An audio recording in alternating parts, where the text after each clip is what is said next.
So, I understand that we've got some members of the public here today, so I'd like to welcome Friends of French Weir, who I believe want to talk about agenda item 10, which is the park hire for the fun fair.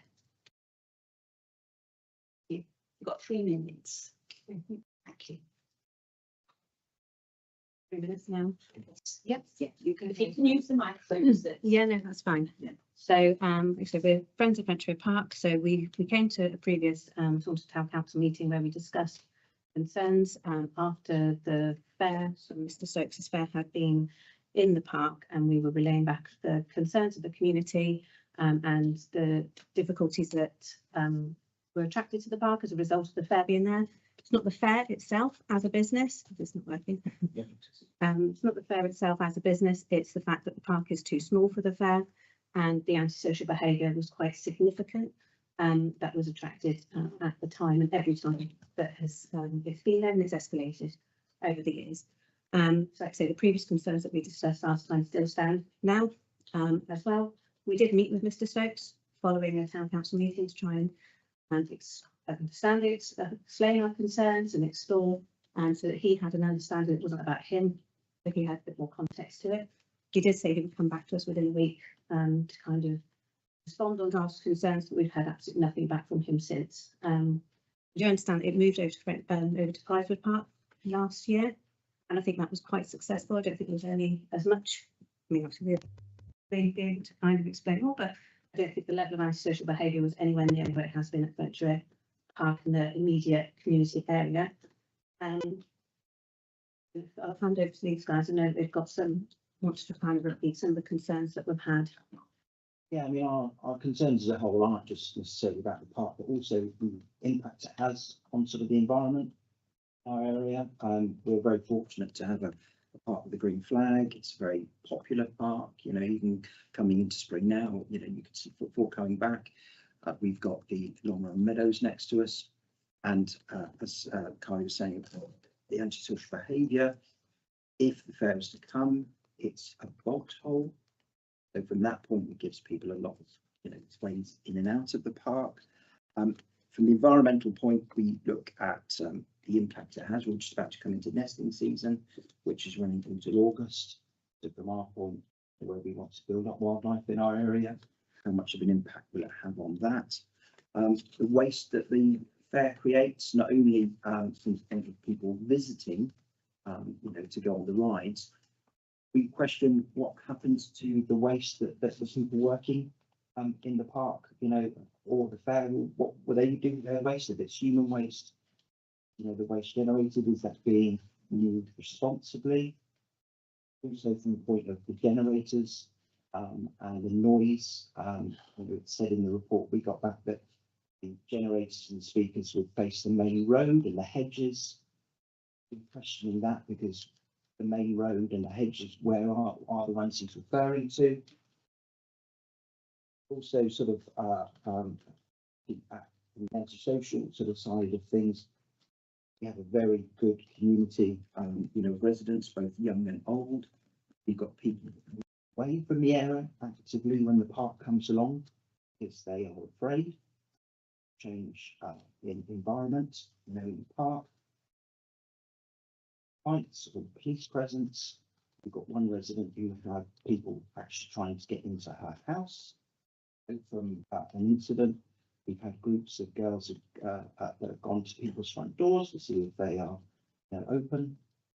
She's got a WhatsApp group, you know, and they voiced this.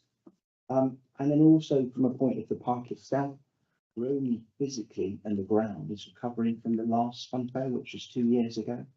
Our concern is if the park and an affair of that size comes in, what damage it will therefore do to the park. We are trying to build up aspects of the park and improve sort of the environment around us. So.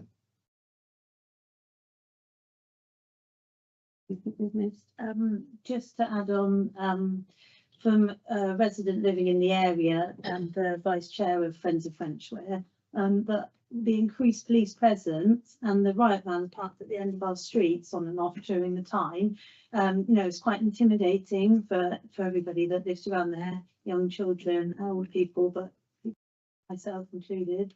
They definitely have reported neighbours feeling scared by the large groups of youths in and around the park, and it's not always when the fair's on, it's before and after, swearing, fighting, using drugs and alcohol openly. And this just stops general people using the park to walk their dogs, because the fair takes up, I think it's about 80% of our green space. So nobody can play football for 8 days. Nobody can walk their dogs in peace and listen to the birds in the countryside in that area for 8 days. That however many days they set up for, then they run for, and then they pack up. The requirement for extra visitors to our area obviously means there's extra cars parked in our residential streets, which causes a massive inconvenience, and it wasn't. It's hard for people to obviously park near their houses. Previously, there's been damage to cars on Avenue when the large fair lorries pull up through, because that street is not made for vehicles of that size. And also we had been assured that the park has its own security guards to help control any disorder. But it's been witnessed on the CCTV from the coach building that it's just moved any disorder from inside the park arena to the public space, where people who don't want anything to do with the park are just passing by to get to the meadow, and large groups have gathered. And I'm sure the police can say about the antisocial behaviour that's took place there, but we know lots of incidents were caught on that CCTV and handed over to the police. And we just don't want to deter all the young families and anybody who uses our park over that time, because they feel scared. And I think I'll just add one last thing, is that the coach building, the development since the fun fair's been there previously, the coach building has established the access, the communities and the groups that use that building now, and we have a lot more young people coming in for activities like mums and toddler groups and things throughout the day, throughout the weeks. So it's a lot more popular families, as well as dynamics of what that building looks like. I think there would be concerns of how they would feel coming in and out as well, because it's sort of right smack bang in the middle. Thank you for sharing your concerns. Thank you very much. Thank you.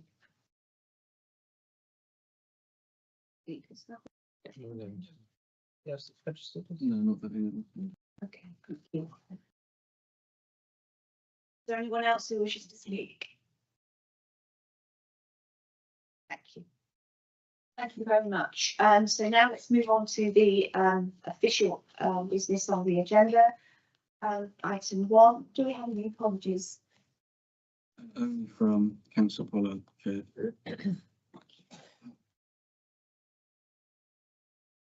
Do you have any declarations of interest on the things? Councillor Lees. Item 12, please, Chair.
Five.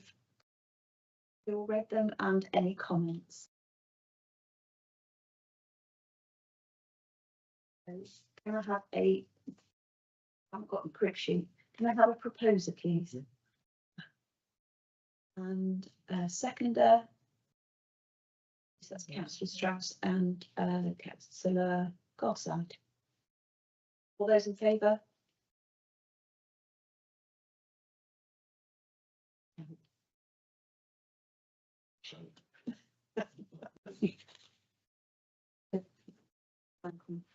The next item is to look at the forward plan for the community. It's just to note the forward plan.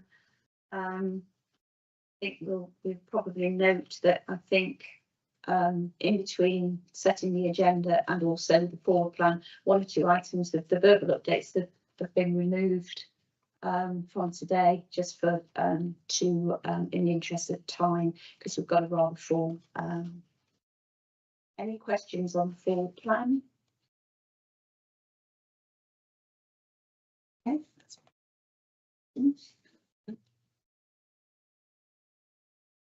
I think there was just one thing on the wayfinding signage. I think for Michael Spears, that was the wonky post. I think that's now been gone into ops and assets. I think it's gone over to that side of things as opposed to a community in place matter.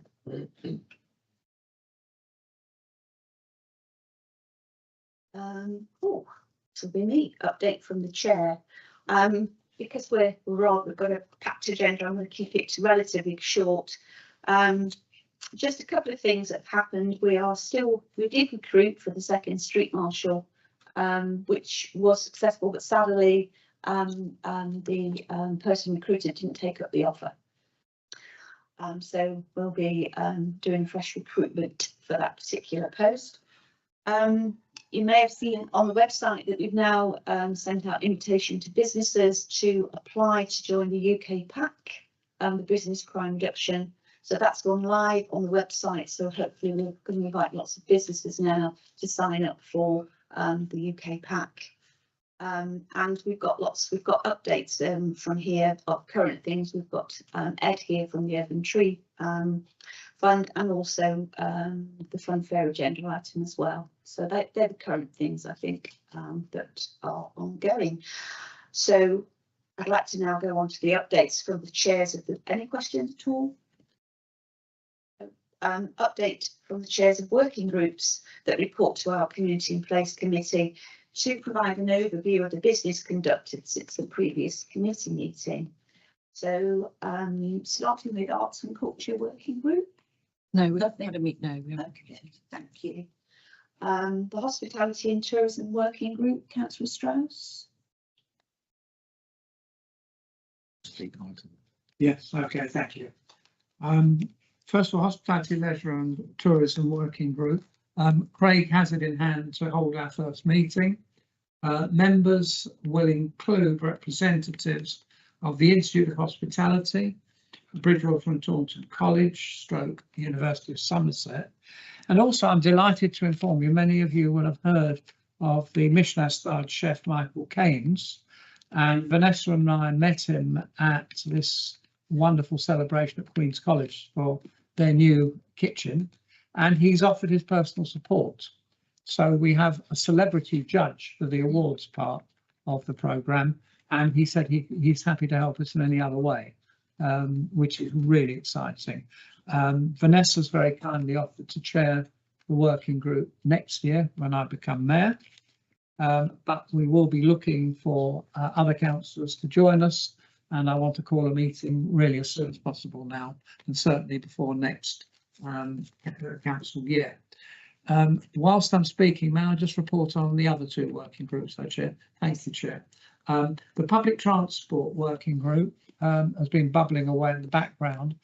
There's a proposal that's just been received only yesterday from David Northey of the Somerset Bus Partnership to form a joint body, including the Somerset Bus Partnership and Taunton Town Council, because there are so many things happening to our bus services in Taunton, reduction of services, late buses and so on. And it really is a problem for many of our residents. We're in the process of investigating the best way of progressing this, because I don't want to leave it 2 months until the next meeting of this body. So that is in hand. we will be hearing something shortly. And finally, the Town Twinning Working Group. Nothing to report generically since the last meeting, but under this heading, I would like to remind members of this committee and others, we have a visit to Lisieux, 23rd to the 27th of May. I'm the vice chair, Nick and the treasurer. Nick is the chairman. We still have a few places available. The cost will only be the cost of the coach. Everything else is hosted the other end. And at the moment, it's looking like it's going to be around £300 a head, which is a bargain for 5 days when you consider the hospitality we receive. I'd like to invite any councillors or members of council staff or members of the public who've got a particular interest in twinning to talk to us, because we'd like to consider expanding the group. We do have, as I say, just a handful of spaces on the coach. So that's it, Chair. I don't want to take up any more time because I know we've got a very full meeting. Thank you. Thank you very much. Thank you. Yes, it's always interesting to hear about all the different working groups and things that make up our wonderful committee. There's lots of us working, beavering away behind the scenes. Thanks. So I'd like to move on to item 7, the Urban Tree Challenge Fund update. And I'm delighted to welcome Ed Nicholson from RSK Habitat Management to let us know the progress of the Urban Tree Challenge Fund. Thanks. Over to you, Ed. Thank you very much. Thank you for the time tonight. Yeah, basically, so to introduce myself, I'm Ed Nicholson. I work for a company, RSK Habitat Management, and we undertook the planting on behalf of Taunton Town Council for the Taunton Urban Tree Challenge Fund, which is a bit of a mouthful, but there you go. So so I need one of those.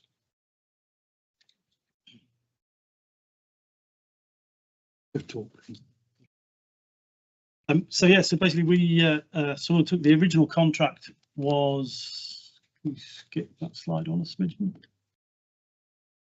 Yeah, the original contract was to plant 404 trees across all of Taunton's parks and open spaces, and we had a target of planting 80% of those trees in the first year. Originally, our initial target was to plant all of them in the first year. However, as things have become clear later on, the weather, so in the early part of the winter, wasn't particularly helpful. But the contract does include establishment and watering. So basically, we'll be around for the next 3 years, basically caring for the trees, looking after the trees, making sure that they get watered in the summer, and so dealing with any replacements if they need to be.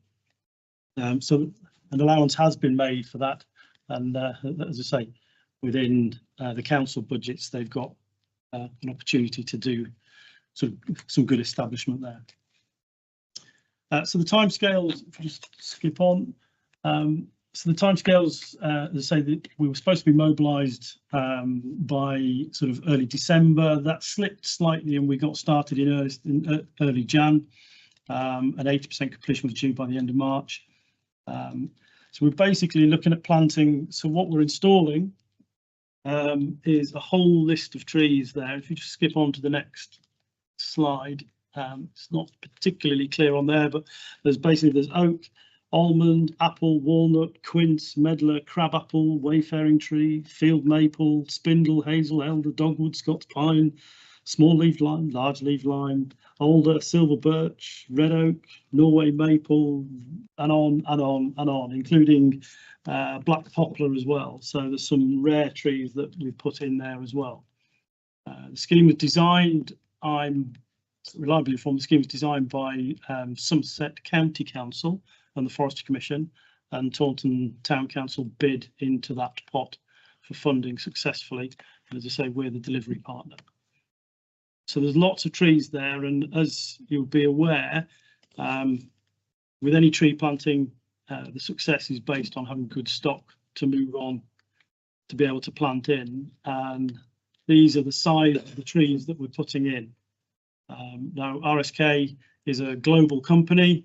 We're one small organisation within that global group. So RSK Habitat Management. I'm based near Rackenford, so just in the side of Tiverton, and our yard is based so just north of Bridgewater. So we're fairly local to you guys, and basically our own in-house tree nursery supplies our stock. So we're quite well placed to deliver these sorts of things. And as you can see by the size of those photos, big, solid, heavy looking trees. So in the trade, these are called extra heavy standards. They're as big as we can get without physically having to have machinery to transplant them. So that's kind of what we spec'd when we replied to the tender, and that's what the council went for because of, unfortunately, some of the previous damage, but we'll touch on that later. We got started early January, and unfortunately, there was quite a bit of rain. And our initial plan, like I said, was to hit the ground, and I wanted them all done, planted, move on to the next contract. I'm a commercial organisation, so for me, it's get on, let's get these things done. We wanted them all done by the end of January, ideally, but it was very quick to see that we weren't going to get on the ground with any even lightweight diggers to dig all the holes. So we had to shift. Initially, we started with quad bikes and trailers, and you can see from the slides there that even one trip in and out with that on 1 week made a mess. So we went back to digging them all by hand and moving all the trees out by wheelbarrows. So the job has taken an awful lot longer. We've still got about a dozen, 15 trees left to plant. We may not plant those now this year. Season's moved on, but basically it's largely down to January and February being particularly wet. And we could have ploughed on. As I say, there was nothing in the contract to say that we couldn't have just gone on and made a right royal mess of your parks, but realistically, yeah, that's not what we do. So we changed our methodology, we changed what we did, and went slower, but basically, yeah, didn't make a mess of your park. We did have some helpful visitors, some passing visitors that came along and gave us a hand every now and again to plant a tree. That's here today, so, so Yeah, there wasn't much of a hand, I'm sorry, but it was very impressive to see. I was very impressed. well, there we go. So yeah, but you can see from that photo the watering tube around the base of the tree there. So each tree has an installed watering tube, and we'll go around periodically with supplying the council with a sort of watering maintenance regime, but that will very much flex. So at the moment, if we don't get rain in the next week to 2 weeks, we'll be out watering already. As soon as we start to get rain, then we'll lay that watering off, and so on and so forth. So as I say, it depends on how the weather goes as to how much watering we get done. But overall, the public reaction has been very positive. Like I say, we've had some good media out there. The guys that have been doing the planting on the ground, I've been out there physically doing some of it myself, largely because the job's local to me. But basically, the lads that have been out there, we've had 2, maybe 3 people come up to us with sort of adverse comments. But most people, we put up posters. Every time we sort of start a park, we put the posters up so people are aware of it. We've answered everybody's questions as best we can. The team's fairly well briefed, and as I say, we then feed that feedback back to the council and back to Marcus and Craig as we go. Hopefully, those people that have been really positive, they've virtually every single one of them has been appalled by the damage that was done to the previous set of planting, as you can see in the photos. So hopefully these trees are bigger, stronger, the guards are better spec'd, and if somebody wants to do some damage to these trees, they've got to be really strong-willed to be able to do it. And unfortunately, I don't think there's anything that we will be able to do about that. But hopefully this will stop the opportunist, as it were. So we got, like I say, very much most of them in. And we succeeded. So basically, there's now a whole host of new trees all over the Taunton parks, and There's a group of us, like I say, we're a large company that delivers schemes all over the country. Basically, we're very much southwest based, and so we're super keen to work in this area a lot more. And we don't just do tree planting.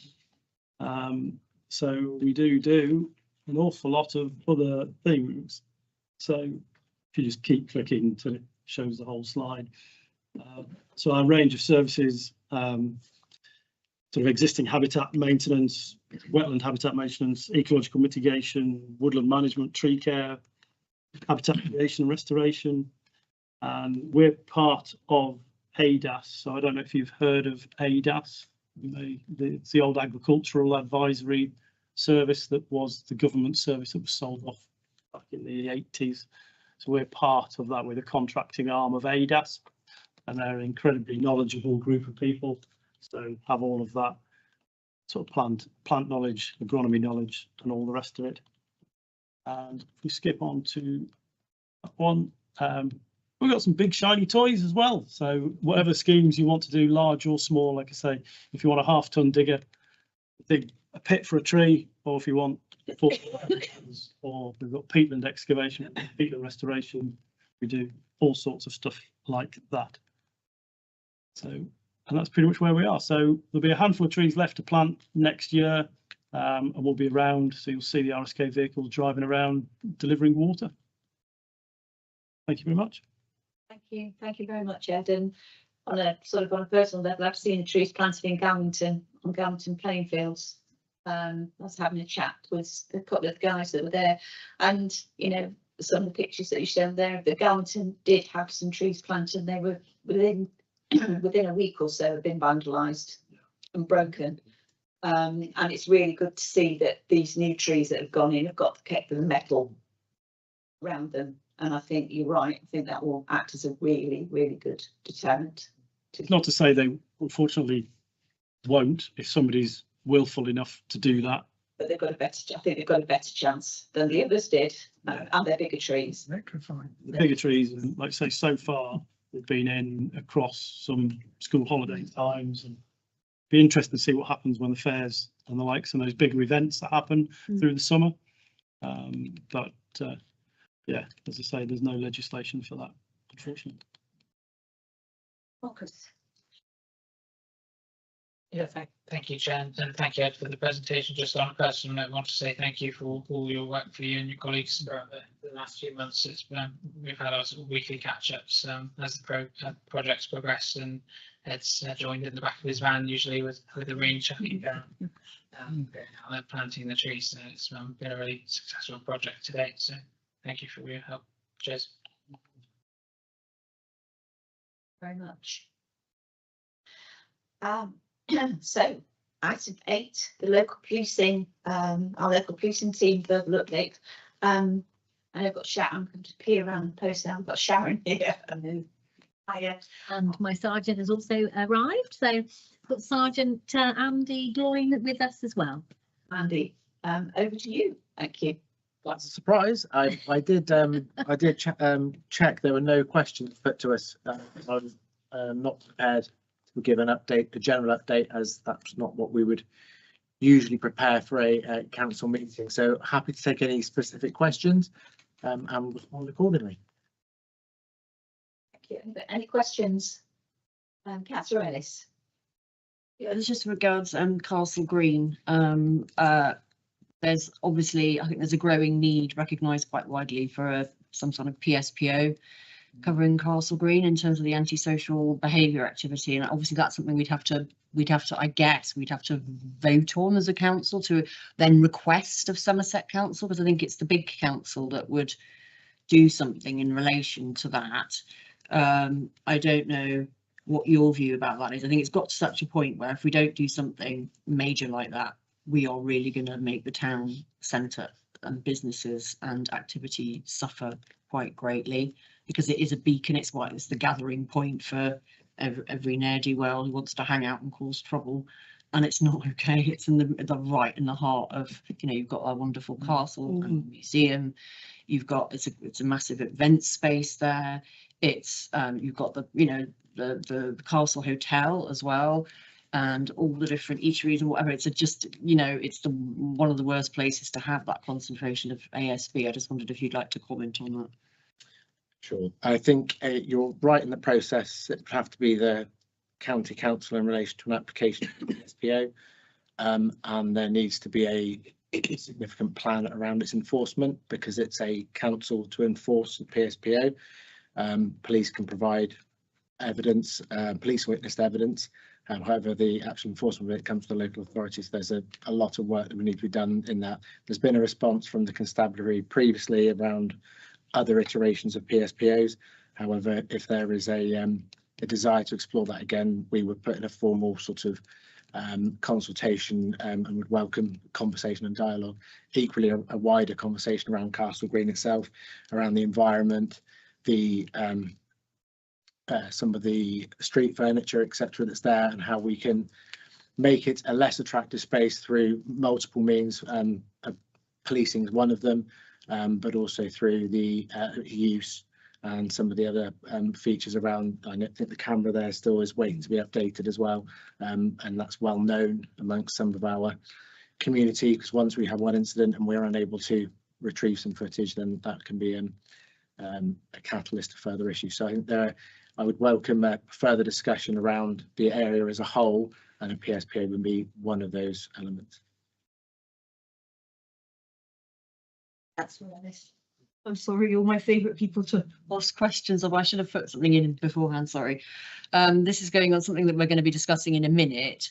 And I can't remember who we had when we had this, the fun fair was in French, the States Fun Fair was in French Weir in 2023. And we had a meeting, I think it was in October. And I'd been talking to Sam over the previous few months of summer and whatnot about it. And then you had with our colleagues who came along to that meeting, and I was asking about the levels of public disorder and ASB in terms of fairs that happen in French Weir as opposed to elsewhere, especially Moorfields, which is the kind of site that works really well for fairs. And the colleagues at the time said there was nothing like the level of ASB and public disorder at Moorfields compared to French Weir. But I just sort of wonder, I mean, at the time I also asked what was the cumulative impact in terms of dragging police away from other incidents and other sort of policing needs. This is going back to the 2023 thing. This was when we had like 2 days where we had one riot van at the end of French Weir Avenue, one riot van in Clarence Street, and the police, they hadn't been intending to be there for like, I don't know, it was over 2 days, were the worst incidents, and they had to stay. Basically, there was a lot of police. Could you give any sort of ballpark figure? If you've got, you know, I don't know, over a dozen police, 2 sort of big riot van, police van things, and that wasn't, you know, I did ask in the beginning, I said when we heard that the fair had been booked in 2023, I did say, well, there'll have to be extra policing, but at the time there wasn't. I mean, obviously it's just sort of summer anyway, there's going to be a big draw on your resources, but is there anything you can quantify in terms of the impact in terms of police resources? If you've got a big incident that takes up 2 or 3 days and you're probably having to pull people in from all over the shop and have significant resources, there were arrests and whatnot, all sorts went on. What is the sort of level ballpark of resourcing that is involved in something like that? Very difficult to give an idea of resourcing because, as you say, it's responsive, and we would bring officers from other local areas if necessary. I think in some response we did give back in terms of the incidents of the parks. I think 2023, there's a context of that year in terms of the town suffering with some significant youth violence and night crime that year, and there was a specific police operation in force at that point as a response to that in general. I'm not sure that I would be able to attribute the fair's location in French Weir to that. I think those incidents may well have happened wherever the fair was in that particular year. So I wouldn't like to say that the location of the fair was a factor in that specifically. those incidents involved young people that we had been dealing with on multiple weekends prior to the fun fair. So, and they have come from areas of the town where they don't live, and those incidents have occurred. So I believe they may well have occurred wherever the fun fair was. In terms of actual statistics, when we looked at the number of calls we had in relation to the fairs, both years, in 2024 in Priorswood, there were 4 public order reports made to us and 1 report of threats made in the street. And in 2023 at French Weir, we had a weapons related call, a public order related call, an ASB nuisance drugs related log, a concern for safety log, and 1 dispersal log, which is where we've used our powers to disperse people from the area where necessary. So there was only 1 more effective log, but the nature of the logs were more serious in French Weir than they were in Priorswood.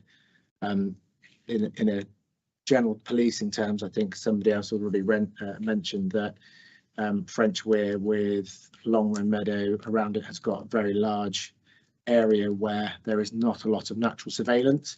So people looking to disappear can do so quite easily, and can congregate without much oversight. And you've obviously got large supermarket nearby with availability of alcohol and other things to sustain them in their needs at a cheap level. Again, those factors can be applied to other sites, and it's not for police to comment really on the appropriateness of a site. We can only say that, you know, from a policing perspective, those are factors we would consider in terms of our deployments for any fun fair. Just briefly, because I think it was sort of just starting to just go into the agenda. I'll leave it. Yeah, Sorry. around the okay. Councillor Strauss and Councillor Edward. Thank you, Chair. I'd just like to report on the fact that Councillor Isaacs and myself attended the presentation in Bridgewater on knife crime, which was very enlightening. I just wondered if you'd like to make any comment about how this is being applied in Taunton.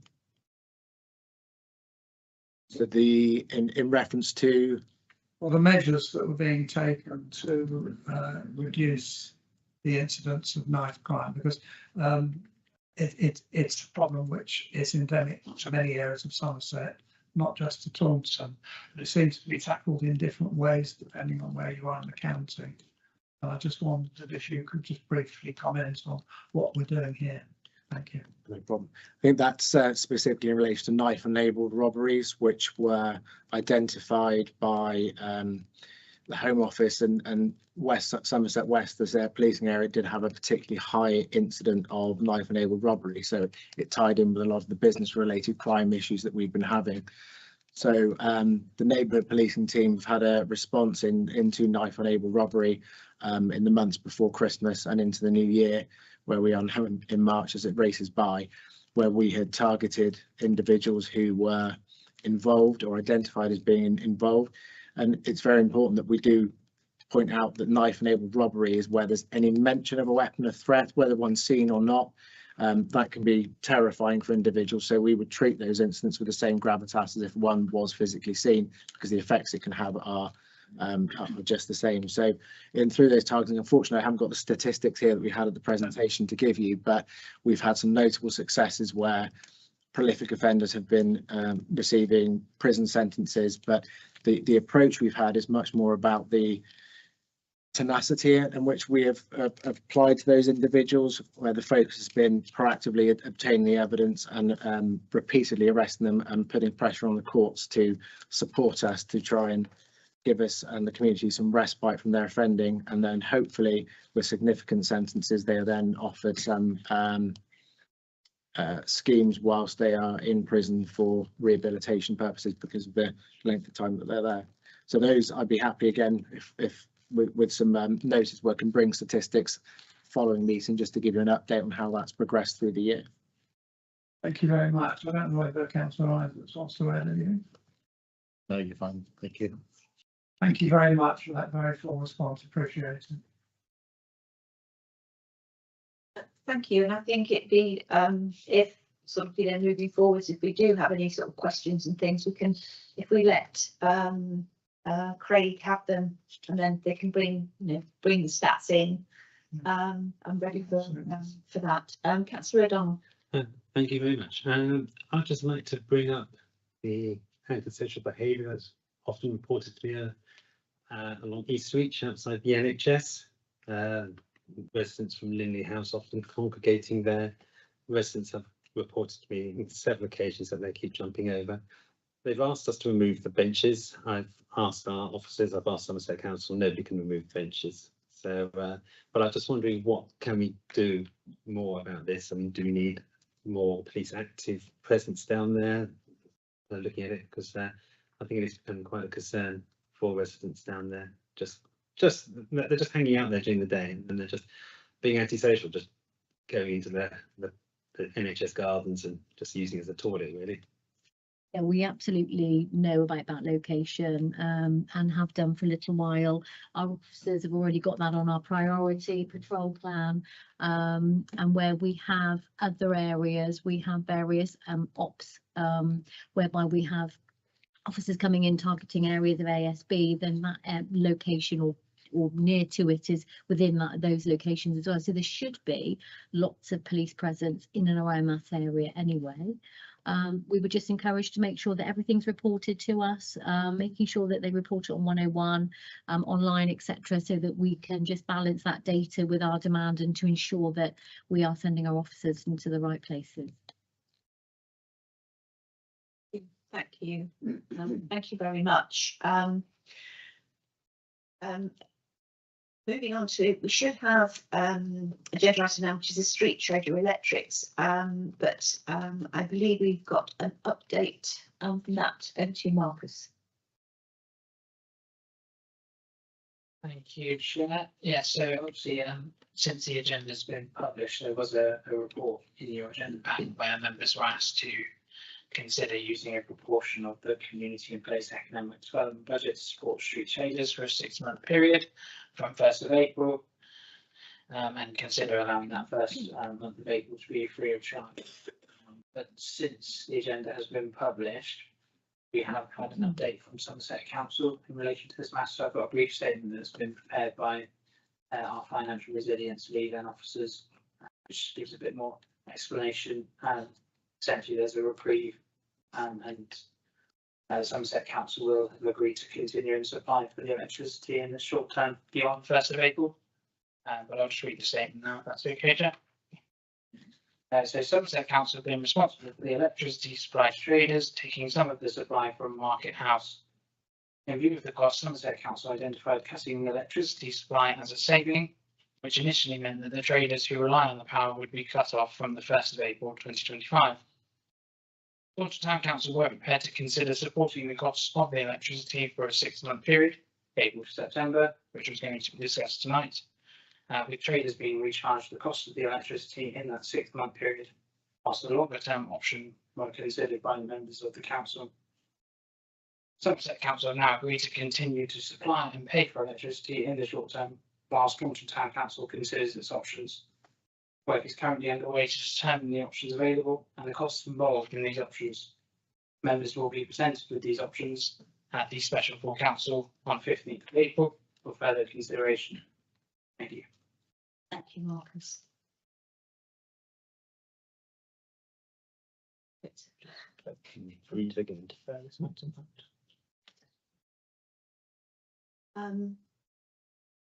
So I need to take a vote to defer this item.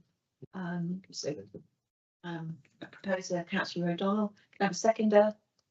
Councillor Lees, all those in favour? Carried. Thanks. Yeah, you can. Councillor Isaac, you can't vote if you're a sub. Okay, I wasn't not voting it. I may be here for the initiative scheme, but yes, fine. You said you said you were subbing, didn't you? Sub. That's right. Yeah, that's fine. I just thought there was a lot of councillors here, but that's seems to be a lot more than I just didn't want to think you couldn't vote. Thank you, Nick. Make sure you weren't not voting because you couldn't. Thank you. So we'll move on to agenda item 10, which is the park hire for Fun Fair So we setting out what we are required to do this evening. So we are being asked to approve the hire of French Weir Park to the event organiser with the conditions set out by Taunton Town Council. To note the organisers' proposed measures sufficiently addressing previous concerns.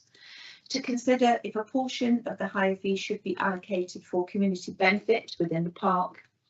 And members to also consider the biannual rotation of the fair between French Weir and Prizewood Park. So just before we hear from Laura, who's going to present the report and associated documents, I think I would like to thank French Weir and Friends of French Weir for coming along and sharing your concerns with us. And I think as we look at all of this before us, I think we really have to take into consideration everything.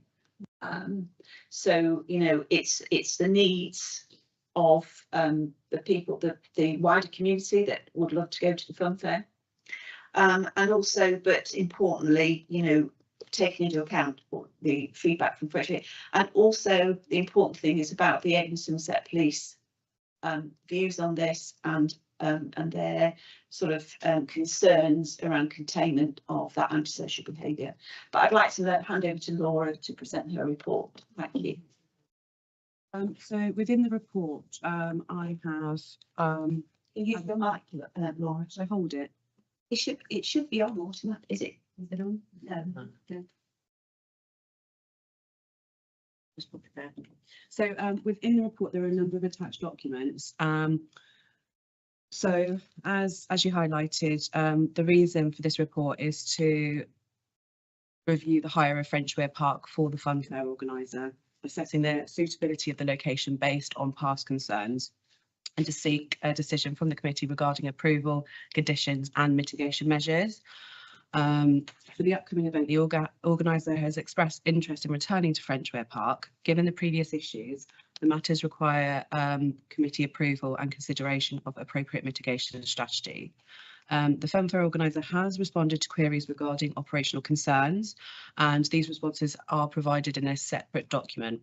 So the two documents attached are a roundup of concerns that have been highlighted before from both from both Prizewood Park and French Weir. So I highlighted these concerns and required his feedback on them. So that is in the attached document. The other document attached is a potential template for a licence agreement, highlighting things that he would have to adhere to as an SLA. As you mentioned, Councillor Fernandez, when we're reviewing this, we have to look at both sides of what we're dealing with here. So within the report, within all our reports, we highlight where it meets the council's key priorities. So to highlight that it would cover an engaged community, a vibrant culture, a prosperous town, and a council that delivers. But we do have to take into account the concerns that the residents have raised and the feedback that the police have provided for us. Within the risk assessment, there have been highlights of antisocial behaviour, noise complaints, ground damage risks, traffic disruptions, and at present there have been no concerns raised by the Safety Advisory Group, but I would like to update that input from them is minimal because it's not an event at present that would be deemed to be over 10,000 people, so we wouldn't necessarily expect feedback at this stage. The recommendations are for members to approve the hire of French Weir Park to the event organiser with the conditions set out by Taunton Town Council, to note that organisers' proposed measures sufficiently addressed with previous concerns, to consider a portion of the hire fee to be allocated to community benefit within the park, and members to consider possible biannual rotation of the fair between French Weir and Prizewood Park.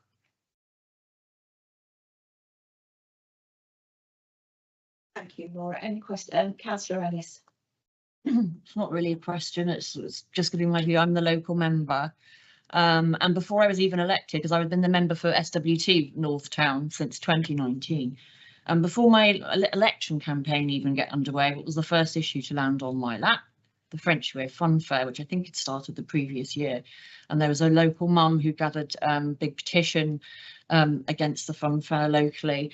And so over the years, there's been all sorts of issues, some of which the council was able to mitigate, like not some of the noise issues were mitigated by facing things the other way and all of this. But fundamentally, year on year on year, every time the fun fair was there, apart from the COVID, bizarrely, the council, again, against my wishes, they didn't bother even asking me, had it in COVID, but it was a reduced version. So it only took up like, I don't know, a third of the space it normally does. And I think it's because it was COVID. There wasn't some of the attendant issues because there was so much strict regulation. But year on year on year on year, as night follows day, what will happen if the fun fairs in French Weir is the week before, I will start getting emails from people saying that there's been incidences on adjoining streets, people trying their doors, people nicking bikes, whatever it is. There's a kind of build up in the week before. This is just as regular as clockwork. Then we have the actual fair itself, and we've had issues, very bad issues in 2022. In 2023, it was like sort of Armageddon, really. And I was like desperately messaging any police person I had the email for saying, can you shut this down? Because it's really awful. I had residents messaging me saying, Caro, is it all right? Is it safe to go out if I walk around? Is it safe to go and walk my dog? And I just had to say, I can't tell you that, because actually at the moment, no, we've got police vans, big police vans, one in French Weir Avenue, one in Clarence Street. There's been this massive brawl, there have been arrests. It's a very dicey time. So I couldn't tell them that they would actually be safe. So throughout the sort of, there's all of that, which is very distressing. So people kind of live in fear. People, as has been mentioned by the Friends group, will try and go away during that week because they just don't feel safe in their community. And then there's a knock-on effect, because with the gangs of youth, they will then continue to frequent French Weir Park after the fair has gone. And it is around, a lot of it is to do with location, has been mentioned. And it's just very distressing. And then we've got issues, the ground is never quite the same again, all of that stuff. The litter that's picked up, they're quite good at clearing the field, but actually it's James who picks up all of the stuff that's ditched around the edges of the park. There's a lot that just gets shunted towards the edge of the river, and it's James and other volunteers that sorts that out. So and then if you look at, when I've asked, I had a lot of chat with Sam Bushen over the summer of 2023, because I was very distressed on behalf of my residents. My residents are unhappy, lots of them distressed. I am distressed. And he was saying, yeah, he thought it was a strange place to have a fun fair, given the fact there's so many exit points, given the fact that you've got cheap booze or booze that's easily able to be nicked, whatever, very close by. It just seemed to him weird. I've got no issue with Stokes Fun Fair. I'd love to have fun fairs in Taunton. I'd love to have more fun fairs in Taunton. We've got to site them in places where we do not have negative impacts on our community. I've said before, we should try and get our hands on Moorfields. I don't know why Moorfields is not under the control of Taunton Town Council, because that's a perfect site for a fun fair, and there are none of the, as the police confirmed, it's all on YouTube on our channel, there's none of the associated expenditure and public disorder issues when fun fairs are hosted at Moorfields. It is literally a question of this being in completely the wrong location. So my views, there's nothing that Mr. Stokes can do to stop the ASB. All he can do is shove it around the, out of the actual perimeter of the fun fair. It's really unfair. There's nothing that he can do about it. There's nothing that he can do to stop people all of that, people jumping in people's gardens, trying to get into their house, the door. That's not him. That's not his operation. That's what is coming because they think, yeah, it's fun fair. Come on, let's go and trash French Weir, basically. And so from my point of view, I'm completely against it. I've been really consistent because I've been listening to my community, and early days, the council, then council, didn't listen at all. In 2020, after 2023, Taunton Town Council for the first time listened. Okay, and it was moved to Priorswood, where the then local member, Simon, he's not in the post anymore, but he welcomed it, and I remember we had a meeting, like a sort of mop up, wasn't it? And there had been some complaints and whatnot, but from Simon's point of view, he thought it had gone all extremely well and was looking forward to it coming back. But for French Weir, that is just not going to be the case, because it's not just been 1 year, it's been several years of, it's awful. And I've got looking forward to that, those 8 days with horror. And I don't want us as a town council to be in a position where we're basically saying, giving the green light to not an engaged community, a fearful community. Just, you know, my view hasn't changed. It's just that we have to protect our communities. There are other places to have a fun fair. Let's have fun fairs. Let's have them in the right place. It would be irresponsible of us. The police say they can't estimate whatever, but if that was me, if I was, you know, in charge of Avon or Somerset, I'd be really, really absolutely livid if there was, you know, events which you could predict will provide a massive drain on police resources, and a town council just goes, oh, let's have another one, let's do it all again. No, please, let's not do that. Let's work to get hold of Moorfields so that we can actually, obviously, people who've got relations with Mr. Stokes and there's other fun fair providers, that's fantastic. Let's get hold of Moorfields and let's have more of it in a place where we know we're not going to have all of those negative impacts. Thank you, Councillor Ellis. Can I go to Councillor Strauss, then to Laura, and then Councillor Gosling? Thank you, Chair. When you talk about Moorfields, can I first of all establish we're talking about Elysia Way? Is that right? It's extension of Hamilton Park. Okay, now it's in the ward which Ray and I represent. We have no complaints from residents at all. It is perfectly possible to run a proper fun fair. But I'm horrified to hear the stories that Councillor Ellis has just described, and I have every sympathy with the residents. And I personally am increasingly coming to the view that we should not be approving this particular fun fair site. Thank you. Laura? It was just to confirm that last year when I first came across the fun fair, I had exactly the same thought, because in previous times the fair has been very popular there and been very successful. Upon exploring that opportunity, all the fun fairs are part of a showman's guild, and so they have an agreement that if there is one fun fair organizer in that area, another one wouldn't kind of encumber on that space as well. So that's the main reason why that line, I think, why it hasn't been followed up at present. I don't know if things have changed over the year. I don't know if there currently is an event that happens in Moorfields at the moment, or whether there's opportunity to speak to Mr. Stokes to explore moving it over to there. But I just know at present there is an agreement where one organizer wouldn't encroach on someone else's space. Thank you, Laura. Thank you. Councillor Garside? And yeah, I mean, last time this came out, I was very surprised to see this on the agenda even, because last time we discussed this item about the fun fair at French Weir, I thought there was a general sense of consensus of opinion that this was a completely unsuitable site. And I was really surprised to actually even see it on the agenda this time. So I don't know what happened in between. You know, it seems like, you know, we have some kind of collective amnesia. I've no idea what happened. Thank you. Would it be possible to ask Andy, do you know off the top of it, I'm putting you on the spot here, when the fair does come to Moorfields, do you have any issues with any antisocial behaviour or trouble with the Moorfields site? Again, yeah, I would say we would have calls, we would have some issues.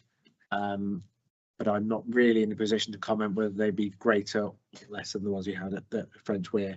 I would just go back to our 2023 at French Weir, where there were a lot of bad memories and there was a lot of issues. I think there were more issues at play then than just the location. It was the demographic and the issues the town was facing at the time. Thank you for that. I think to answer, going back to Councillor Garside and why it's come back again, I think it's because we agreed to rotate it between French Weir and Prizewood, and obviously it's come back to French Weir, and I think it's becoming clear that French Weir is not the right place for this, but obviously we do have to go through this democratic process to actually reach that conclusion. anybody else got anything to ask or to comment? Councillor O'Donnell. Thank you very much. Yes, this is a difficult issue. In a fun fair is popular. People do like fun fairs. I don't see why it should always have to go back to the same park there. I think it does need an open space, and I think it should be shared around the town. I'm hearing that 2023, which is particularly bad, was possibly a one-off. It's possibly a one-off. That's what I'm hearing from the police. But I do agree that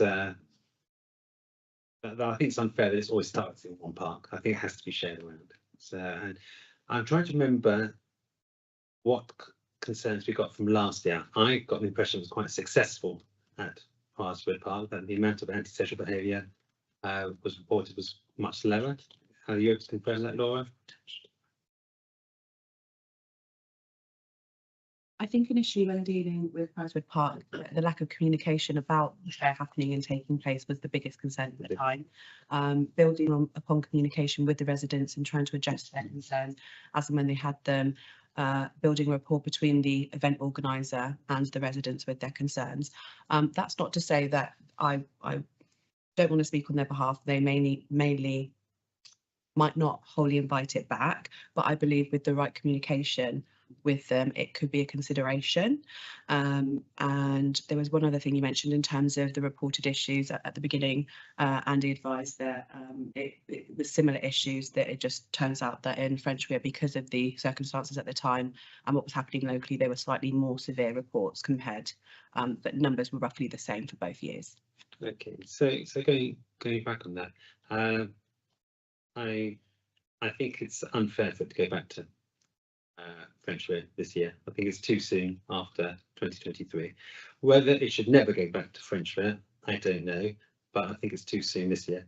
I do think fun fair needs to be shared out amongst all the parks, and we have quite a few big parks like Victoria Park, Taunton Rec, Galvington Park, even, which are all quite nice and central, and I can't see any reason why they shouldn't go there on a rotation.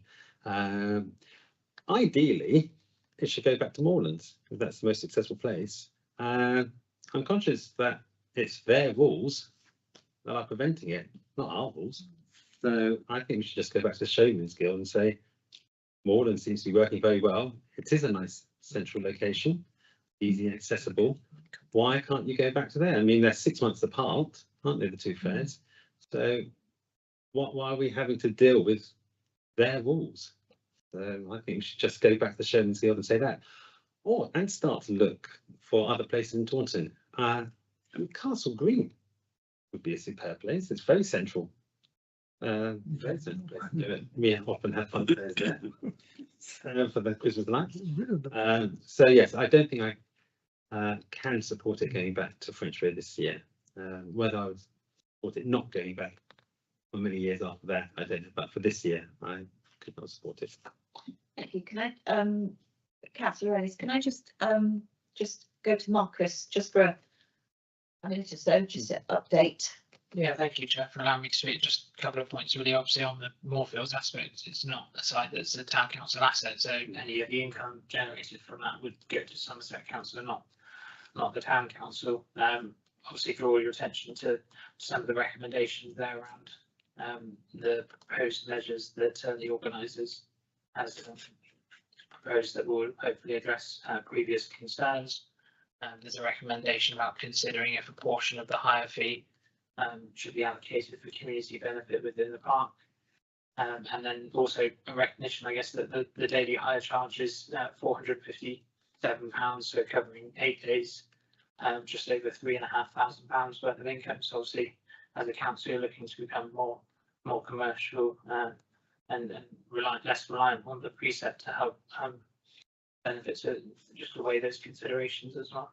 Thank you for allowing me to speak. Cheers. Thank you. Thank you. Councillor Ellis. So it was just to come back on, I think Councillor O'Donnell said, oh, 2023 was particularly bad, but it wasn't bad prior to that. It was bad. I live there. And I'm slightly shielded from it personally, but I'm the local councillor, so I get to hear from anybody who's had an issue. It will come to me, and over the years, all of those concerns and all that feedback was always fed back. It was always fed back. It's just that it was never taken on board until Taunton Town Council was in charge, and actually it felt like we were being listened to for the first time. Thank you. Yes, and then we sort of need to think about going to the vote. Yes, I suppose one thing I was also going to go and say is so after 2023, we moved it to Glasgow because of the concerns, and we made it very clear to Mr. Stokes that, you know, we needed to tidy up the operation and we needed to really clamp down. And he did seem to make a very good effort. And last year he did seem to resolve a lot of those issues. It may be go to another park. I would like to see him go to other parks and really see, you know, if he can demonstrate after the next 3-4 years that yes, he has been able to keep on top of it, and that actually residential concerns and complaints have gone down, then I think we can build up more evidence to suggest that perhaps they can move around and come back to French Beer. But I would probably like to see more evidence that he can keep on top of it and keep on control. And thank you to everybody for your to the feedback. And I think it's really important. I think it's not, and I think what we've heard is not actually, as Councillor Ellis and also Andy was saying, it's not actually the fun fair. And that's the sad part about it. It's not actually the fun fair. It's the associated behaviours that go with it. And, you know, and I don't think, you know, Mr. Stokes has put into place lots of measures to try and mitigate those things. But with the best will in the world, it appears that you cannot stop some of the antisocial behaviour. And also because it opens out on long run, it disperses on there, but you cannot maintain it, or you can't contain it when it goes on to long run. I think we should also think about perhaps suggesting to Mr. Stokes to maybe go to Prizewood, try Prizewood again, but obviously we can't, you know, we can't suggest that until we've had a consultation and had a chat with Prizewood residents again to talk to them about it, because again they did certainly not on the level of French Weir. There was 1 or 2 incidents, but I think on the whole it did go ahead quite well last year. So if we can have a look to I think we're going to have to, I don't know whether we can actually take them as a whole, can we? I think we need to do individual ones because I think they're all sort of things. So we're being asked to, first thing is approve the hire of French Weir Park to the event organiser with conditions set out by Taunton Town Council. So can I have a proposer for that, please?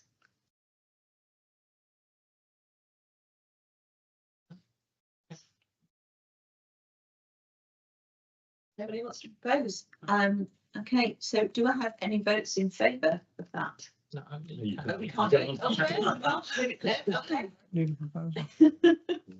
To note, to amend it, or do we just not take a vote on it? Do we just have to fail it? Resolution the other way around.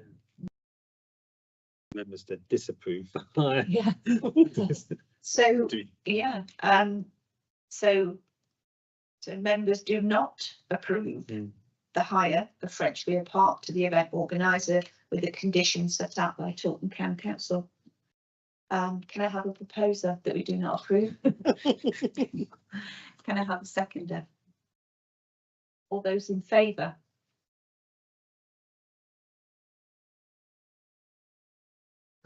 Carried. Second part, to note that to note the organisers' proposed measures sufficiently address the previous concerns. Because Vote to note. We could discuss it separately.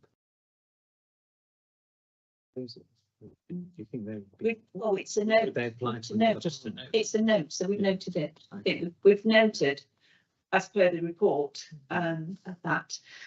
And we've taken consideration of the portion of the hire fee and considered biannual rotation between French Weir and Prizewood, which we have.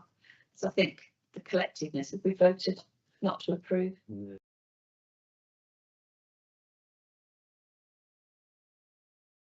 looking at the Prizewood Yeah. in I a bit more think- detail and in yeah. consultation with the Well, I community. think, Was that? can we have a proposal that we go back and talk to the Showman's Guild to see whether they can just go to Moorfields each time? I can't remember the No. public now speak. No. No, I'm afraid. Sorry. So I don't think you can just move a proposal. No. It being advertised I'm on the not agenda. So with Vice Chair. we can take that. Yeah, I think you can take away, we can take away from this that that Laura will our officer will take this away. Talk to Mr. Stokes to see if there is anything that he can talk with the Showman's Guild as to whether it can go to Moorfields, if there is any. It's the perfect solution. But We go there every year. Or- It's their or rules, to we're Pricewood. stopping it. It's not us. Okay, we don't get the money, but we still get the trade. yeah, Laura, Hmm. and then Councillor Stroud. I just want to double check and ask a question, because if there was a resolution for it to be moved to Prizewood, if Moorfields wasn't an option, we're just leaving it very tight for a time frame on approval from committee. So without it being noted in the report, are we able to advise on a delegated authority?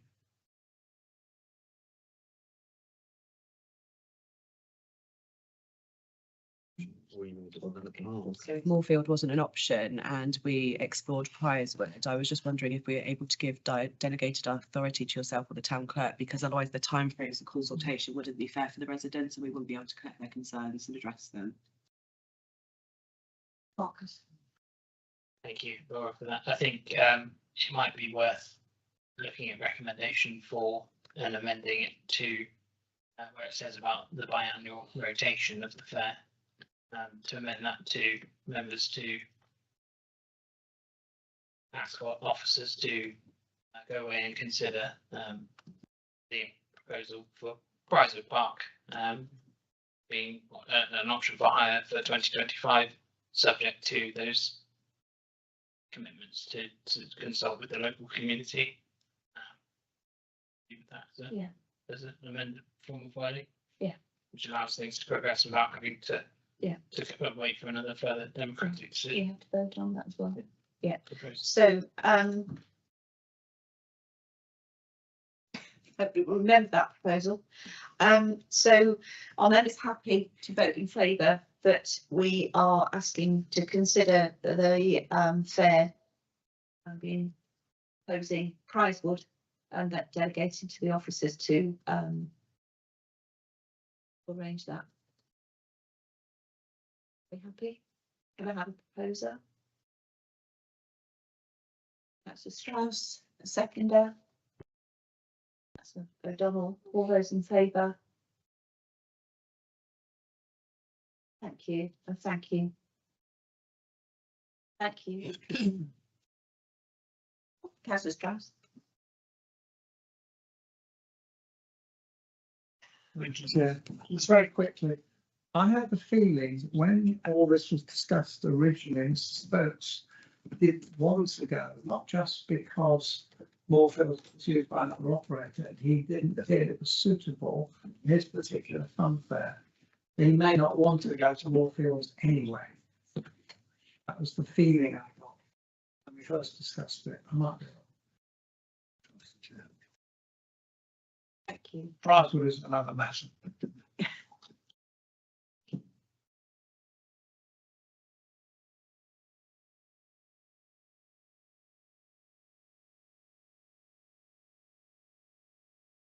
You're more than welcome to stay for the rest of it, but I understand if you want to leave. Thank you. Thank you for having us. Thank you.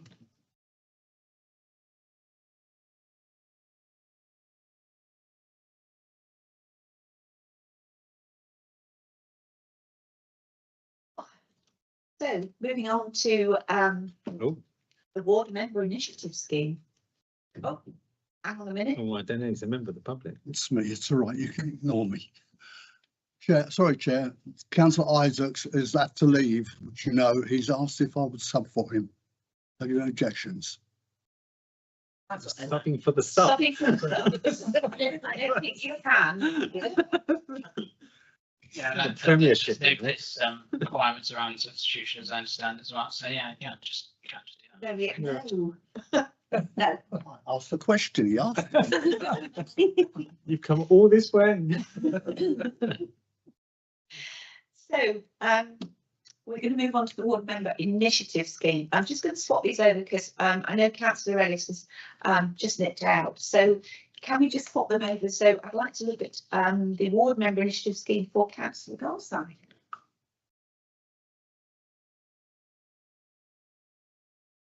Yes, this is a proposal to spend the money that we've been allocated on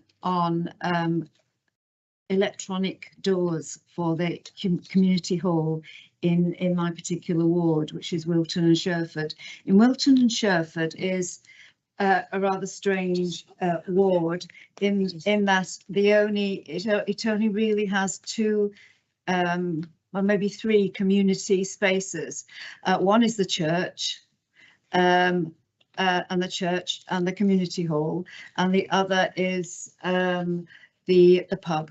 So and they're all in the same kind of area. The community hall, for that reason, is really, really well used, and the lady in the office, in the church office today, has given me a list of people who use this community hall, and it's actually the people who go to church on Sunday. They use it to go to the public toilets in there because the church doesn't have any toilets. They have to go from the church to the community hall. So all the toilet facilities are in the community hall. There's also the Harmony Disabled group who use this hall on Mondays and Wednesdays. There's Al-Anon. There is Soup for the Elderly, a group for people who are older and want to have some kind of social time with other people. There's the Stay and Play toddler group who use this. There's the Wilton Brownies, Squirrels and Beavers, and the Cubs and Scouts.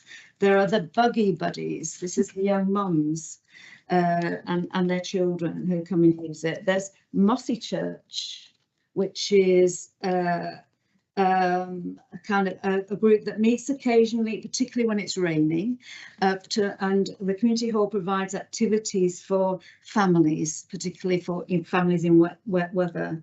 There's also the Women's Institute who use it. And then there are also weddings, funerals and baptism parties. And finally, it's often used for private hire, such as last Sunday, there was a big party by the Nigerians in Taunton, and they didn't invite me and I was miffed. So, but it's very, very, very well used. And in fact, Councillor Lees uses it. And she can tell you that it's very difficult to use to get into the hall because it's got these swing doors that are actually also very drafty, and it's almost impossible to get wheelchairs through. People in wheelchairs, disabled people, they have to wait until somebody comes to open the doors for them. And people like young mums and toddlers with their push chairs, they can't get in. They have great difficulty getting in the doors. So it would be very useful to have electronic doors, and it's actually the vicar's dream. He's written a supportive letter to have, proper doors on this community hall. It would be a great asset to our local community because it's such a well-used hall, and I think it will be very welcome to everyone there. Thank you very much. I think this is all. I think I've got a scheme in here as well, and I think for all of us that have put these schemes together, it's been it's an interesting process. I've actually asked I have asked Donna if we can have a bit more of a, as we move forward with this, is more of a better outline, because we as councillors don't know the legalities of all the different things it's got to meet, and you know, we wouldn't, because we, as I say, we know some but not everything. And I think possibly moving forwards, I've suggested that, you know, it would be good if all of these go to Donna first, so that she can look at them, even if it's just a concept, an idea, that Donna can have a look at and say, yep, that's brilliant, you need to do this, this, and this, or that's not a good idea, and this is what you need to think about in the future. And I think that moving forwards, I think would save a lot of things, because when they come to the committee, then we've got all the information at our fingertips. So so looking at Councillor Garside, we're being asked to provisionally approve the application, but subject to the following conditions. Submission of a detailed cost breakdown and multiple supply quotes. Confirmation of contract availability and installation timeline. And clarification how the £286.28 funding gap will be covered. Well, the vicar has already told me that that will be covered by him, by the church. Okay. And he's getting some quotes in. I told him he has to get 3 quotes at least, and it's on the way. They're all coming in. Good. We're also asking we request a risk mitigation plan, including contingency funding options. So that also needs to be in place. And if all those conditions are met, to delegate final approval to the town clerk for the project commencement. Thank you. So, do we have to propose all this? Yeah, Okay. absolutely. So, can I have a proposer that we provisionally approve the application subject to those conditions? So, Councillor Lees, and a seconder, Councillor Ellis, and votes in favour. Carried. Thank you. Thank you. One down, 2 down. So we'll come down to Councillor Ellis.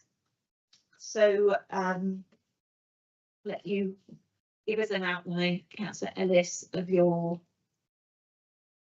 proposal. Thank you. So I've done a lot of community engagement on this, and I'll have other projects coming forward, as I think we all were, because we've got 2 dollops of the funding to use this year, haven't we? Because we carried it over from last year. All right. Oh yes, Okay. as my understanding. So this will be one of my projects, obviously the first one, and I identified a need early on for Northtown Junior School.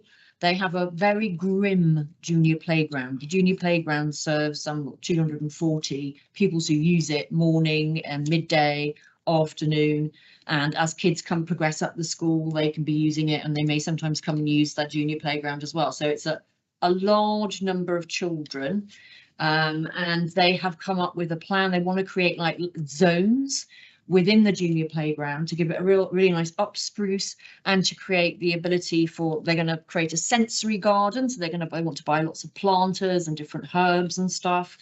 They want to create an active zone. They want to have a creative zone where kids can make music and make marks. And so it sounds absolutely fantastic.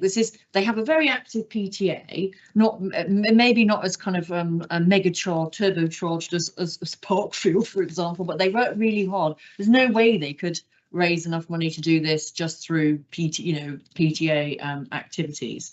So I know the head, and I know that parents, because I've had a lot of parents messaging me about this, are really desperate to get the junior playground enhanced and revamped. And it's relatively straightforward. They have a site manager who will undertake all the work. It literally is a case, in most cases, of literally they've got a list of equipment that they've researched and resources that they want to buy. They want to also have like some nice signage so that kids know where they're going. They want to also have some benches and picnic benches, because they recognise what they're trying to do with this is give children real choice about activities at playground. I went to this school when I was tiddler. Back in the day, it was chase, do a handstand against the wall, Or if somebody hadn't smashed you at marbles, you might get a marbles game in. It wasn't that great.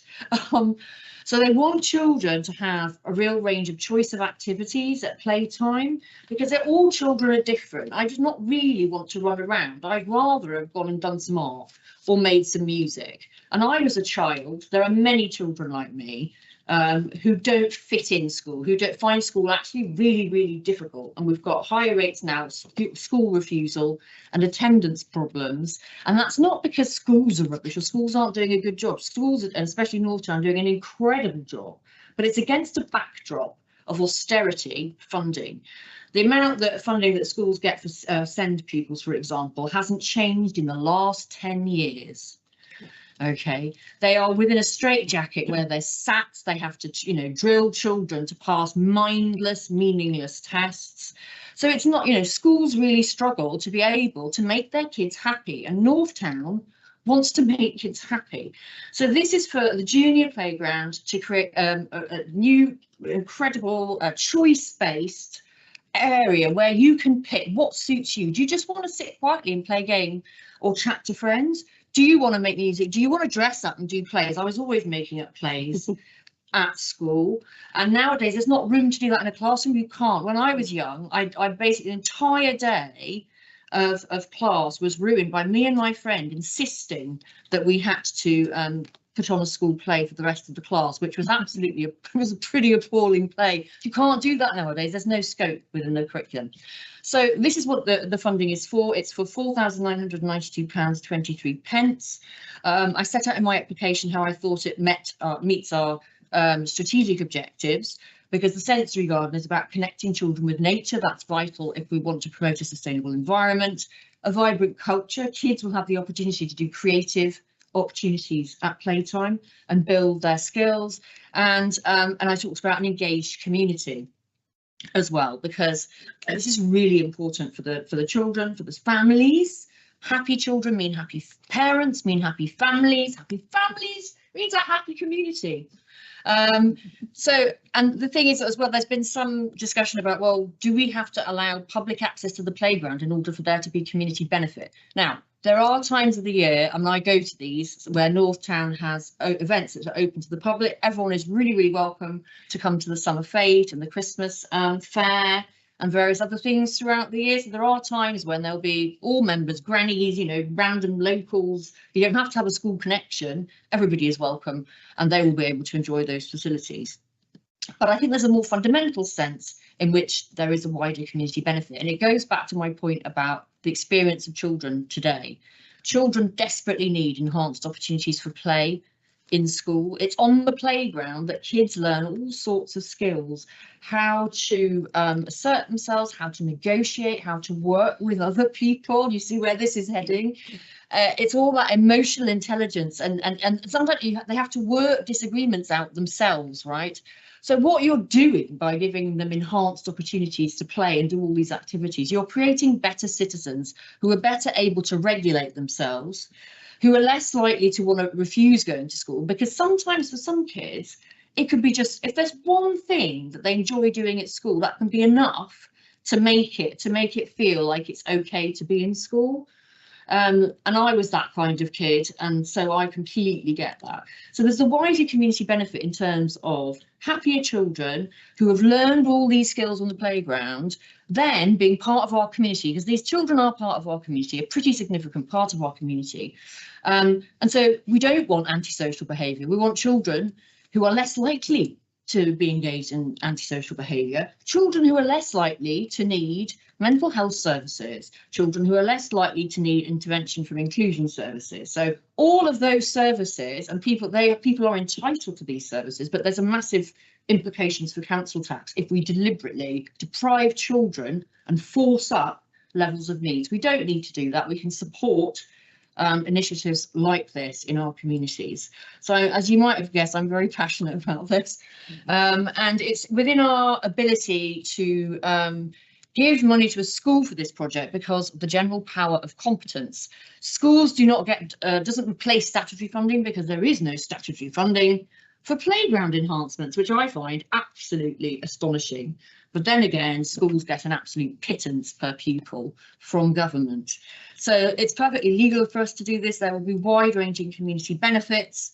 Yes, so I think it's it's one of the projects that I'm bringing forward. There will be others, all different, but I would just really welcome your support tonight. Thank you, Sharon. They're definitely passionate. Yes. Thank you for that. And so just to sort of Subject to the agenda and all and everything we agreed, there was also the appendix that the town clerk appended to all the papers about further to, because I think there was, as Councillor Ellis quite said this, does it sit within a statutory duty of the school? Is that question mark about the community side of things?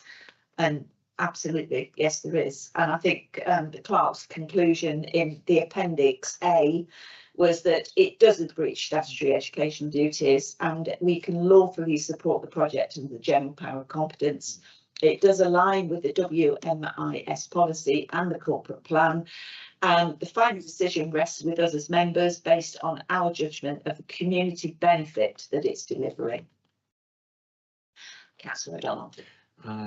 As a strong advocate of youth and education, I'd just like to propose this and move straight to a vote myself. Any more questions? Or can we move to a vote? Okay, so can I propose it, Nicola O'Donnell, that we actually approve in principle, subject to receiving the additional supporting evidence, and were there any conditions, but actually let's forget that bit. No, let's just forget that bit and go with Appendix A. So that we're basically, Councillor O'Donnell's proposing that our decision we we agree. We've got a seconder, Councillor Strauss, votes in favour. Can I vote for my own thing legally? Yes. Who's in the powers in this committee? That's probably fine. Thank you. I read my own. It's you never know, do you? Really? So I don't know. For an education one. We obviously all went down the schools route.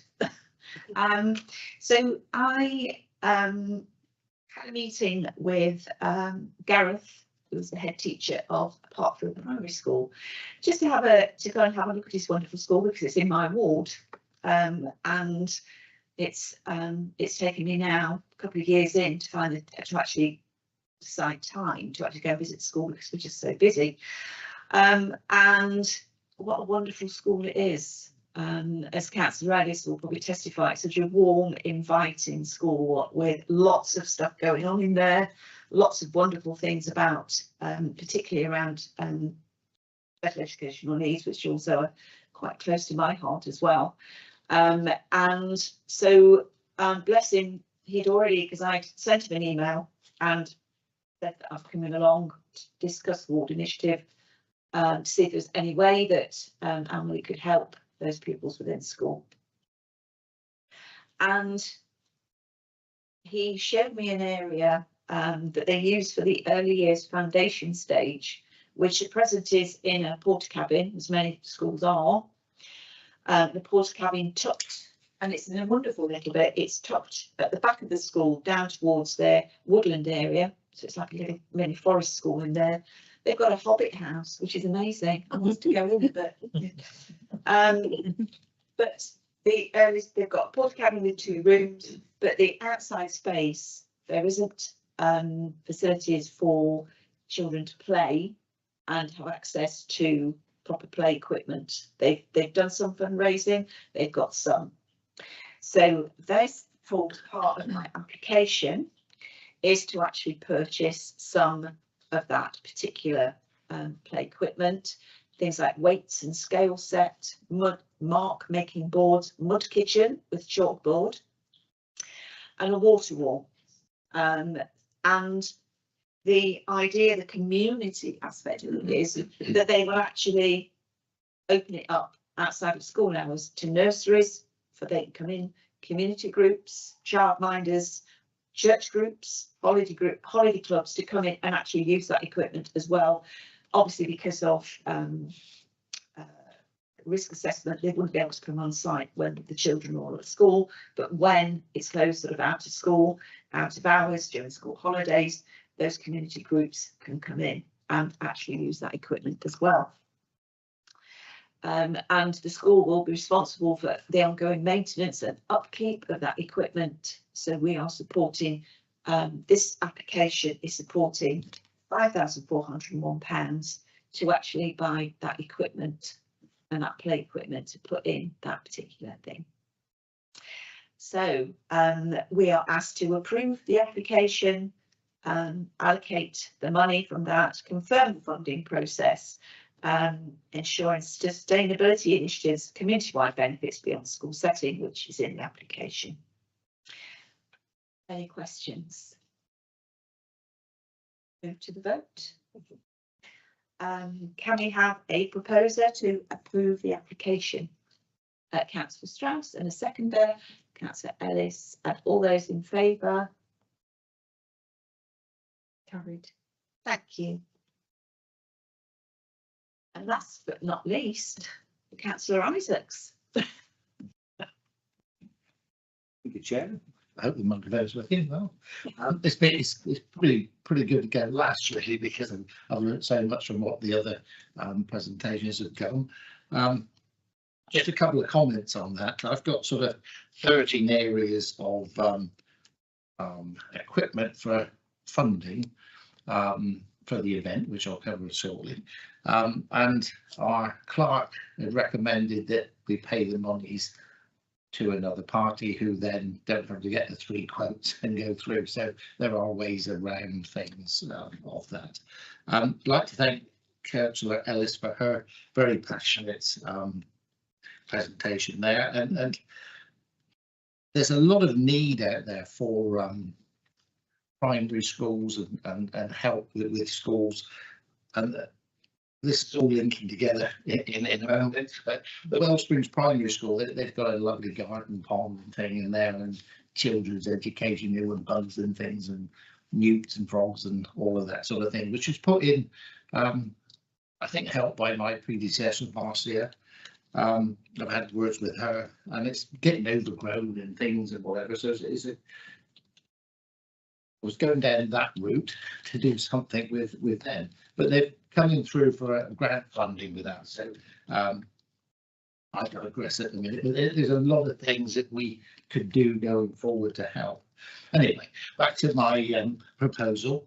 A year ago or so, I was fortunate enough to be elected, and then last autumn was fortunate to take over chairing a group of very passionate people on the North Taunton Development Group, as it was, took that over. We have some 18 members of that group, with several very passionate to make a difference in the area of Wellsprings and Robarton. We were looking to do quite a larger event, but other events happened and restrictions, and we could get forward to that. But with this group that I chair, we have so many Teams meetings, but we would like to get together as a group. And I'd always planned to do something like this with the Everyone Active Leisure Centre at Wellsprings. And if you don't know where that is, that's where the elections are when we do the counting. So it was a lovely venue with really, really good facilities. So what the plan is there, there's a few of the members of the group who get involved with a similar activity in Wellington called Lucky Wednesday. And there's a place where children can go and enjoy activities of different types, and I'm aiming to do this event mirroring that type of thing in the May half-term holiday. So a lot of the group members would come along to attend that as well. There's Everyone Active, Mind, Somerset Artwork, Pricewell Community Centre, Pricewell Library, the several from NHS, different avenues, Spark Somerset, Neurosis Woodlanders, Perlin School, Somerset Wildlife, and they go on for quite a few. They will bring pop-up stands to help with this. So what we're planning is to do a fun day with community engagement where people can come along, and it ticks a lot of the boxes what we're looking for to do, and that's what I think be a great thing to engage with these different age children. We're looking at the 3 to 10-year-old, the little ones to come along. I did put an addendum through for the equipment, but we're looking at bouncy castles and face painting and all sorts of fun. The fruit cups and smoothie bike where they can ride it and pedal it and make their own smoothies. And I think it should be, if you could see the addendum there, a very good day out in the half-term holidays in the area of Chiltern there. Unsure exact pricings at the minute, but it should be around £2,500–3,000 mark. But longer term, we would like to carry that on as a ongoing thing. So kickstart with this one, and then hopefully we can gauge and get a lot more momentum going forward to do several of these. We've planned it so that we don't overrun or do things which would interfere with the Pricewell Community Centre. They have 5 different events on, but that's later in the year. So they're planned out for a spread of events over that area. And I think that would be, fingers crossed, a very good thing to do. I see on the Wales Springs Primary School, which we would be aiming at, there's 301 children go there. So we'd be looking at sort of 300 people maximum attendance. That would be with their probably brothers and sisters and parents and things of that sort of nature. So we hope it will be very well attended, and hopefully our lady mayor is going to be available for the day to come along as well. But that's the outline and idea of that. The Everyone Active, one of the managers there is very involved, and the centre we will be using it, so if it's wet or dry it will be going ahead and fully catered for. So any questions?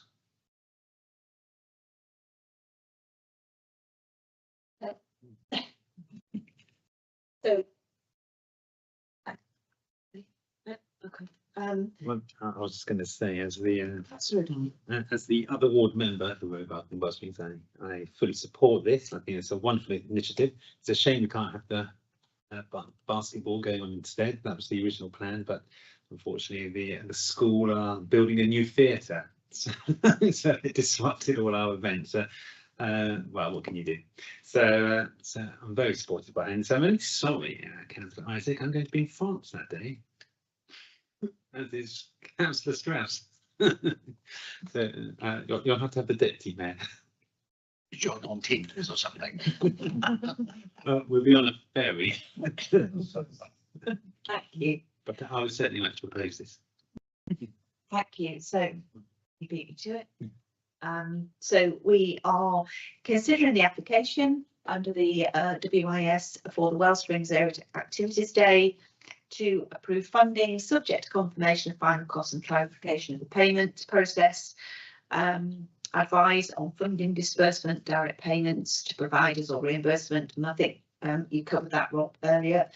And encouraging sustainability measures such as reducing event waste and incorporating eco-friendly activities. So we already have a proposer, Councillor O'Donnell, to approve the funding. Can I have a seconder? Councillor Ellis, and all those votes in favour. Thank you.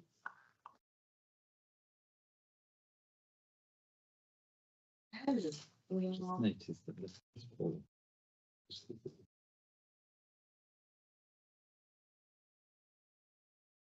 So now we're going to move on to the item 15, which is the Watermark Town Award. Now, it says here this report's been prepared by Jordan. So who's going to, Marcus? Thank you. Thank you, Chair. Yes, unfortunately, our climate in place was couldn't be here tonight. She's at the Decarb Somerset event in Wedmore, but she asked me to just present the report to you tonight. Hope you've had a chance to read through the report. Members are asked to consider the undertaking and involvement of the council in an initiative with Wessex Water called the Watermark Town Award. Activity timeline to be designed from community feedback received at the first community workshop next week on March 31st. Thank you. Thank you. I think this is great. And I think it's I think one of the really good things about it is they can have community workshops. And I think, I don't know if it's in here or not, I think there's funding available that they can actually do work with schools as well around this, which is great. And I know that that's it. And I know that Jordan has, I think she's already been in touch with Parkfield School. I thought I'll get the ball rolling because keep this going. So yeah, 5,000 for local projects and events for local communities. So I know she's been in touch with the schools. So this is a, you know, expanding that climate and ecological sort of thing. So consider undertaking involvement in an initiative. Is there a recommendation in all of that? To consider the undertaking involvement. We approve then. Yeah. Absolutely. Can I have a proposer? Councillor Ellis. A seconder, Councillor Strauss. All those in favour? Thank you. Thanks. And the next item, 16, which is another really important item, is the Women's Safety Charter. Who's is that you, Marcus? Again? With Brown and Marcus briefly introduce this. Thank you. Thank you, Chair. Yeah, happy to introduce this in the absence of Craig tonight. So members are asked to agree to apply for funding from Avon and Somerset Police to support the work of signing up to the Women's Safety Charter, and then make a formal recommendation for full council to sign up to that charter. There's some further information about why we've brought this proposal to councillors and how it aligns with our corporate plan and our values as an organisation. There is a bit of a tight time scale with this. There's a requirement to submit the proposal before 31st March 2025. If the proposal is unsuccessful, it could potentially delay signing up for the charter. However, there is still a budget line for community safety in next year's budget that could be utilised to still continue supporting this initiative if the funding isn't forthcoming from the police. But happy to take any questions. Thank you, Chair.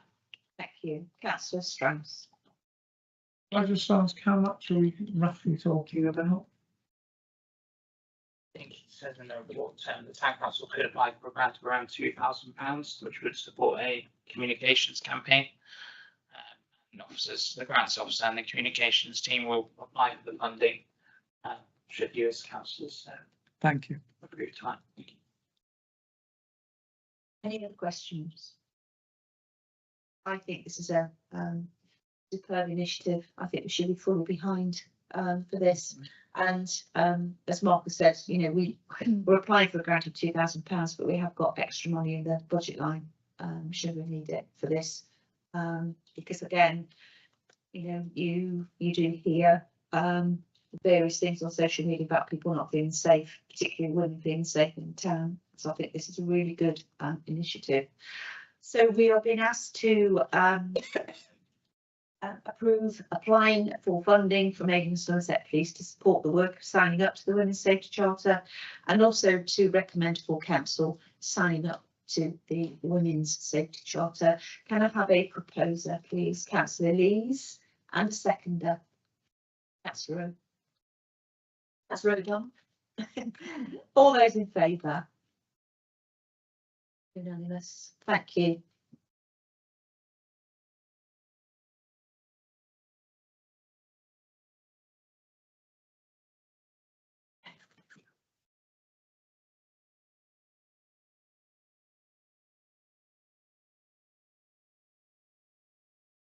So we'll move on to the next item, which is umbrellas in Castlebow. So Laura, have you got this report? No, I haven't. I believe that one was going to be with Marcus. Okay, Marcus has stepped out. Just do a swap with Marcus. Yeah, just while everybody's sort of moving around, is it all right if we head off now? Absolutely, yes, yes, thank you so much. That's all right, no problem. Thank you. Been really worthwhile, thank you. And we'll make sure we get some questions in advance. Thank you. Good night. Thank you, thanks a lot. Get a vote for a time extension as well. Yes, yeah, so we're going to go past the clock. So can we vote to extend by half an hour? Yeah, by half an hour. Can I have a proposer? Councillor Strauss, seconder. Councillor Garside, all those in favour? Did you say, Laura, you were going to do that? I'll read it, it's fine. Okay, thank you. Oh, if you just wanted me to read out the report, I'm more than happy to assist with that. I don't know if No, it's fine. I've got some sort of idea, remember, because I remember being discussed with Councillor Deakin and myself about. So effectively the background to this is 3 years ago, Somerset West and Taunton erected umbrellas in Castlebow to mark solidarity with Ukraine following the Russian invasion, and 3 years on the war continues. And there's been a request to erect a colourful array of umbrellas in Castlebow, which we could incorporate with the yellow and blue umbrellas in it. So it's not specifically with that, but incorporating it to represent that. And Taunton is still host to a number of Ukrainian refugees displaced from the war. And this symbolic act is in line with the Town Council Council of Sanctuary Status designation. So I think we'll all agree it's a touch of colour that will be there. And it meets the corporate plan implications as a vibrant culture. It would not add any climate or ecological impact, to work with contract to make sure that any environmental impact will get to a minimum. Work's being undertaken. I think Craig at the moment is undertaking quotes. Well, a lot of the minutes is on leave, but before he left, he was going to take quotes. And it will be in the region of £4,000, and it would come from the town centre improvement budget line for 25-26. So there's money in there. So we are. Any questions? Councillor Isaacs, Councillor Strauss. Thank you, Chair. At £4,000, could we have sort of a breakdown, or the committee have a breakdown of what the cost that's for? Because it does seem quite a lot. Is it a lot of umbrellas, or you know, I suppose there's cost of erecting them and then securing them safely for high winds and other things, but just to put a figure of £4,000 is a bit grand, really, or so further details would be nice. Thank you. I think that when Craig was actually sourcing, looking around for different suppliers, I think that was probably the ballpark figure of how much it was going to cost. But we can certainly incorporate that into the recommendation. I think there's been several other, well, a few others places where there's been umbrellas, aren't there? So would they still be stored somewhere and they could be reused, or looked into if they could be perhaps? I think so. I suspect so. I don't know, but I suspect they would be, wouldn't they? Could recycle them or reuse them. I don't know. Marcus, do you know? I was just going to say, yeah, obviously, it was done 3 years ago. I would imagine that information would have been put in a report if we could have just reused the ones that we used 3 years ago. But yeah. That would have actually been under Somerset Western Taunton Council at the time, so it would have probably transferred as an asset to Somerset Council. Whether or not they still have them and whether we can access them, we can look at that. But again, it'll be limited numbers of umbrellas, and it will depend on the condition of them having had a term up in the air, whether that's through wind, rain, or sun. They may not be in good working order. Thank you. Councillor Strauss. Just an observation really. Whilst I applaud the use of a digital system rather than hard copies of leaflets in this day and age, I just urge that we remember that a lot of the older members of our community do find it difficult to cope with modern digital technology. No, we're not on that yet. Not on that. Umbrellas. The last one. The jump one. Yes. It's my colleague on my right. So Older generation in technology. In the technology. Sorry, my age. Number 3, it's me number. It is. Yeah, you confused. Sorry, thank you. Isaacs. Thank you. Not connected then. No, we are not on number 20 yet. Oh, thank you. Then we've got the twinning fund process to go through. Yeah. we've got that.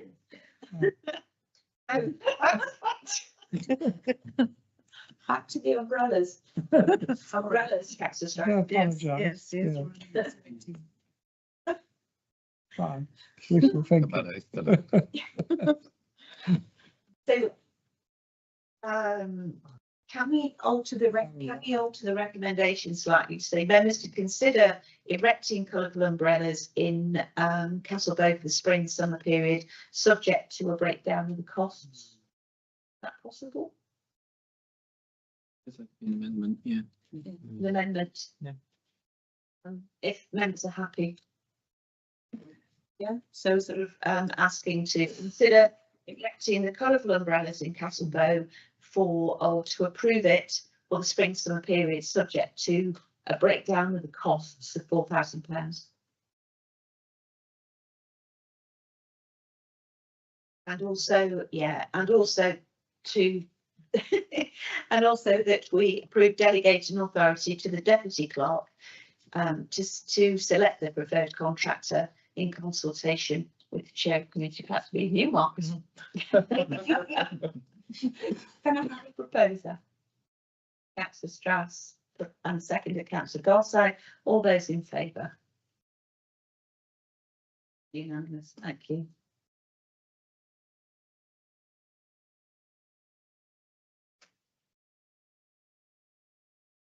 Twinning fund process.